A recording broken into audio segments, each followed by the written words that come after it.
Oi, turma do livro No Rumo do Mundo de Regeneração, de Valdo Franco, Manuel Filomeno Miranda, no capítulo 14, Planejamentos e Visita Superior.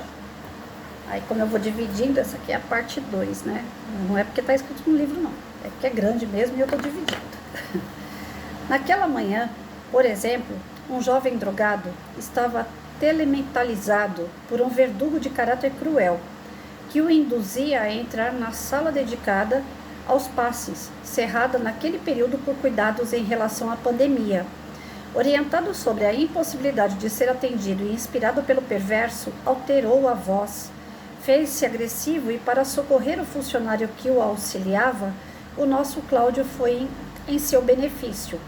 Aplicou passes dispersivos nos centros coronário e cerebral do paciente, conseguindo desimantar o odiento, que esbravejava furioso, expressando-se de maneira sórdida e ameaçando implacavelmente.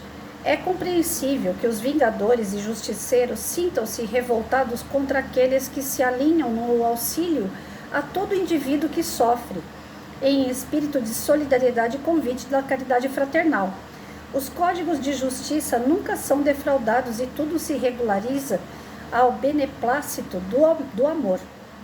A médium Malvina amanhecera enfraquecida pelo desgaste da comunicação com o anãozinho e, durante a prece do alvorecer, mantendo-se vinculada ao seu guia espiritual, foi melhorando no trabalho que lhe dizia a respeito e seguiu a fome das suas atividades. Alguns de nós separamos-nos por momentos cooperando com o Gumercindo, que se encontrava em excelente condição moral e espiritual. A reunião fizera-lhe a esposa um grande bem. Porquanto afastado o hipnotizador que o atormentava, ela começou a fazer reflexão bem orientada e o esposo percebeu-lhe a significativa melhora. Ele deu-se conta de que o seu apelo em oração fora ouvido e durante a noite houvera recebido a orientação de que necessitava. Nunca pessoa alguma caminhará em solidão e sofrimento se erguer o pensamento à fonte do amor, sendo logo banhada pela suave sintonia benéfica. Vou repetir. Nunca pessoa alguma caminhará em solidão e sofrimento se erguer o pensamento à fonte do amor, sendo logo banhada pela suave sintonia benéfica. Ou seja, quem tem fé, tem tudo. As atividades eram muitas e passamos as horas exultando com a entranhável alegria de havermos sido convidados em momento tão significativo da historiografia da humanidade. Multiplicavam-se os serviços e, atentos ao tempo que deveríamos aplicar, aceitávamos todos os desafios que nos chegavam, atendendo labores da nobre instituição no seu mister doutrinário através da ação praticante. Não notávamos o passar das horas. Ao anoitecer, experimentávamos inefável bem-estar decorrente da boa expectativa do encontro reservado para aquela ocasião. A reunião se daria no coração da Amazônia, para onde rumávamos seguindo o mensageiro que nos conduzia. Deslumbrávamos na volitação sobre as abençoadas terras do Brasil. A noite estava espetacular. Uma lua de prata parecia maior do que habitualmente havíamos, em razão da posição geográfica em que nos encontrávamos. O vergel rico de vitalidade parecia exteriorizar alegria pelo brilho das árvores, em espessas matas cortadas pelos rios exuberantes, cujas águas refletiam a luz de Selene. Quando chegamos ao lugar elegido, ficamos boquiabertos com a beleza em cores rutilantes, assim como pela movimentação de espíritos e de veículos coletivos em pleno esplendor da floresta à vista do alto. Um edifício circular que recordava o Coliseu de Roma, em menor dimensão, possuía uma iluminação especial do próprio material com que fora edificado. Edifícios outros de menor porte distribuíam-se em forma retangular, apresentando ruas bem desenhadas e suavemente claras pela exuberância do luar. O Coliseu estava quase lotado por incontáveis espíritos de ambos os planos, físico e espiritual. O nosso condutor explicou-nos que aquela comunidade era responsável pela vida das florestas da região, abrangendo outros países fronteiriços do Brasil que participavam da mesma mata, espécie volumosa, daquele celeiro reserva de vida e de recursos diversos para o futuro. Aquela atividade tivera início pós-período do Tratado de Tordesilhas, assinado na cidade que lhe deu o nome em junho de 1494 entre o Reino de Portugal e a Coroa Castela, para separar as terras descobertas e a descobrir por ambos os países em qualquer lugar do mundo. Na América do Sul houve a definição das terras que formariam o Brasil, separando-as da Espanha por uma linha imaginária que permitiu este país continental e seus irmãos, quase todos fronteiriços, com as suas abençoadas terras. Esses países beneficiavam-se daquele pulmão do mundo, de modo que a fraternidade vigesse entre as nações que compunham a imensidão territorial, ao mesmo tempo que todos zelariam pela sua preservação e desenvolvimento. Ademais das florestas e dos rios piscosos, seu solo é uma reserva inimaginável de minérios necessitados para o progresso da humanidade, desde os portadores de riqueza aurífera a outros radioativos e indispensáveis às indústrias do porvir. Através dos tempos, a comunidade passou a socorrer os povos irmãos nossos das florestas que as habitavam nas fases iniciais do processo antropológico da evolução. Igualmente, não foram esquecidos aqueles espíritos que formaram os quilombos e mocambos, os cimarrones e palenques, especialmente o quilombo do Curiaú, do Amapá, o quilombo dos Palmares, de Pernambuco e Alagoas, e todos aqueles escravos que fugiam buscando um pouso, uma vida digna. Tribos diferentes de raízes muito antigas que desceram da gloriosa cordilheira dos Andes e prosseguiram na saga do seu crescimento para Deus e a vida. Outras comunidades específicas de distintas regiões encontraram naquela cultura os recursos para aplicarem nas suas edificações regionais. Seria como uma sede central para esparzir bênçãos por toda a América do Sul e algumas ilhas do Caribe. Por essa razão, foi eleita para recepcionar os chefes de grupos em atividades nas terras do Cruzeiro do Sul e dos países que lhe fazem fronteira ou não. Estavam chegando os representantes das atividades extraordinárias para receberem coletivamente as elucidações naqueles momentos relevantes da humanidade. Afrodescendentes, indígenas, xamãs de diversas tribos, inclusive de algumas não aculturadas, encontravam-se presentes, guiados por abnegados mentores de diversas crenças religiosas, de modo a receberem as orientações e aplicá-las conforme a capacidade de entendimento. Surpreso, vi chegar um grupo de nobres seres espirituais capitaneados pelo Marechal Rondon, o desbravador do oeste brasileiro, e outros vultos hispanos que haviam dedicado a existência no planeta às gloriosas histórias de heroísmo da sua fé religiosa e das conquistas espirituais em relação aos povos nos quais renasceram. Adentramo-nos, por nossa vez, e nos deparamos com milhares de convidados, centenas dos quais estavam reencarnados, separados pelas origens, numa harmonia de cores e de sons que soavam no ar gentil. Nesse comenos, os serviços de reprodução do som anunciaram a chegada do embaixador Ismael, que vinha participar da efeméride.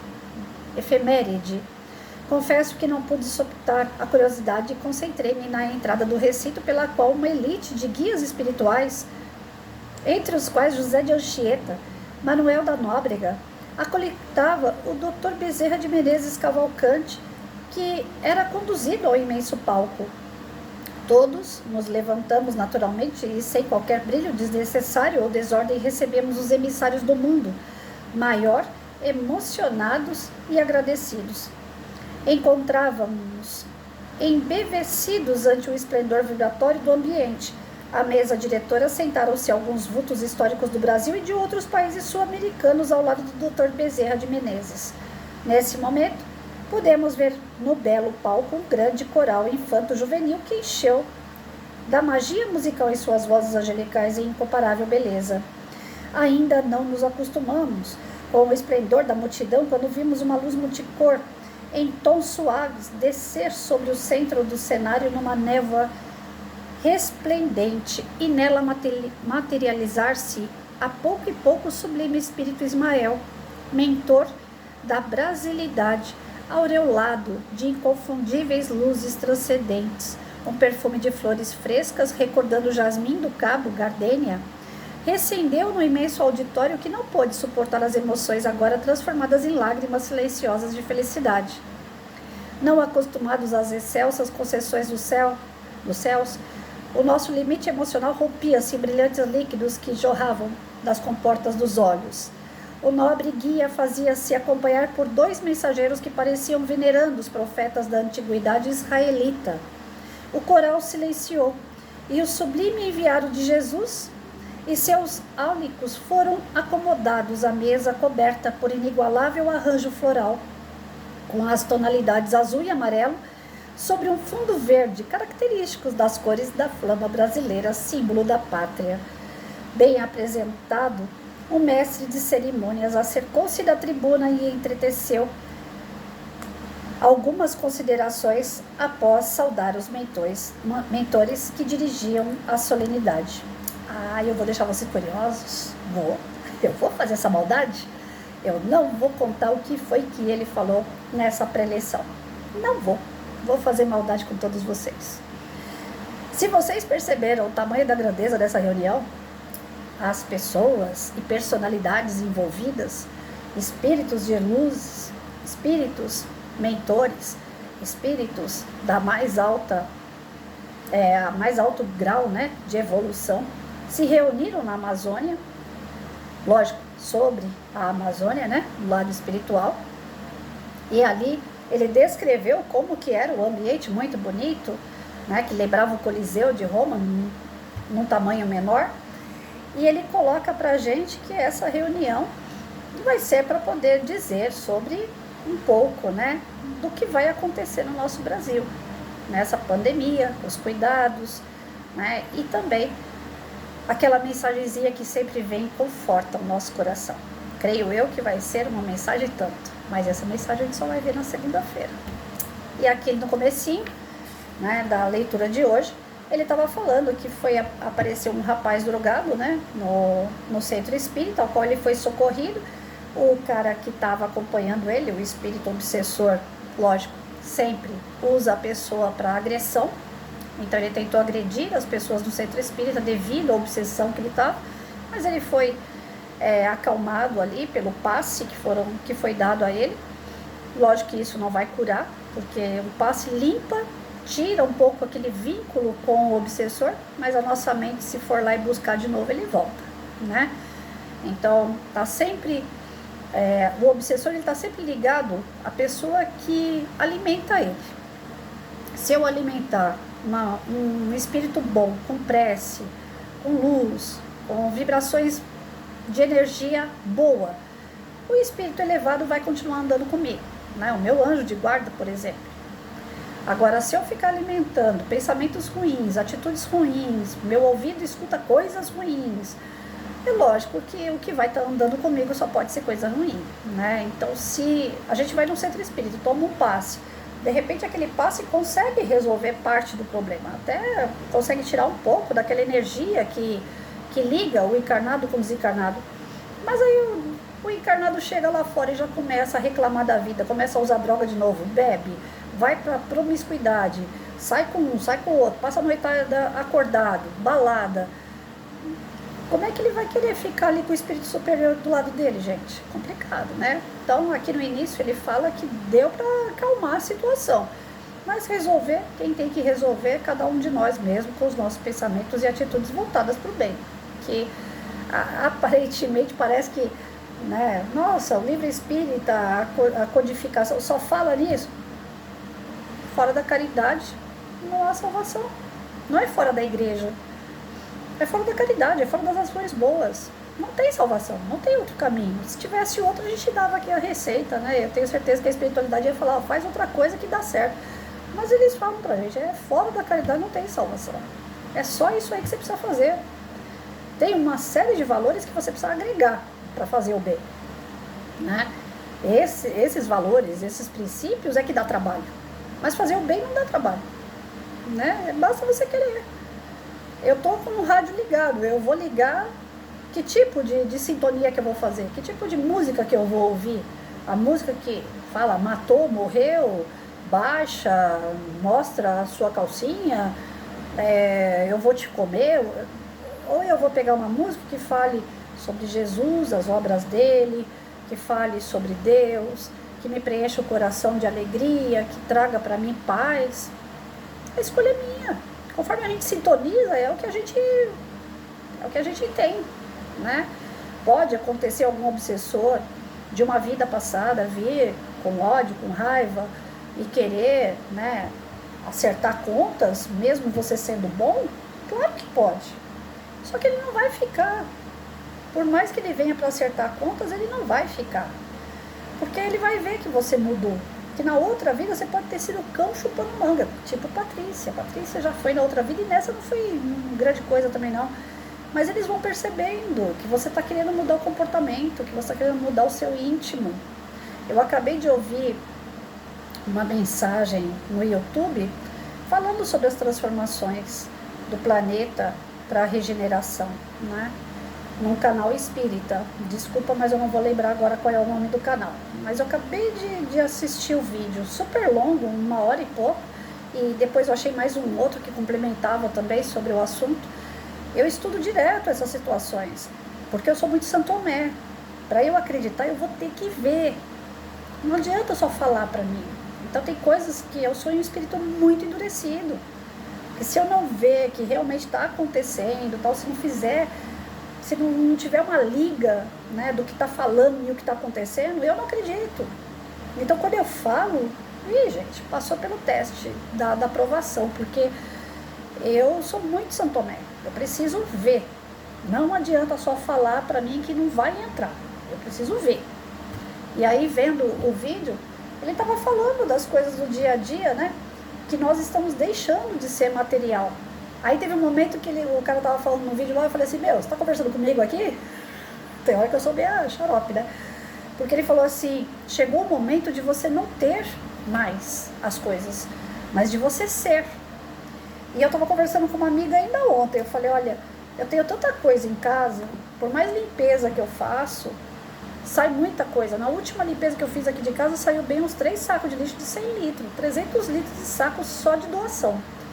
É de roupa, é de sapato, é de livro, é material escolar que eu tinha muito aqui, porque todo ano a gente recebia kit da prefeitura, eu não dava conta de usar tudo aquilo.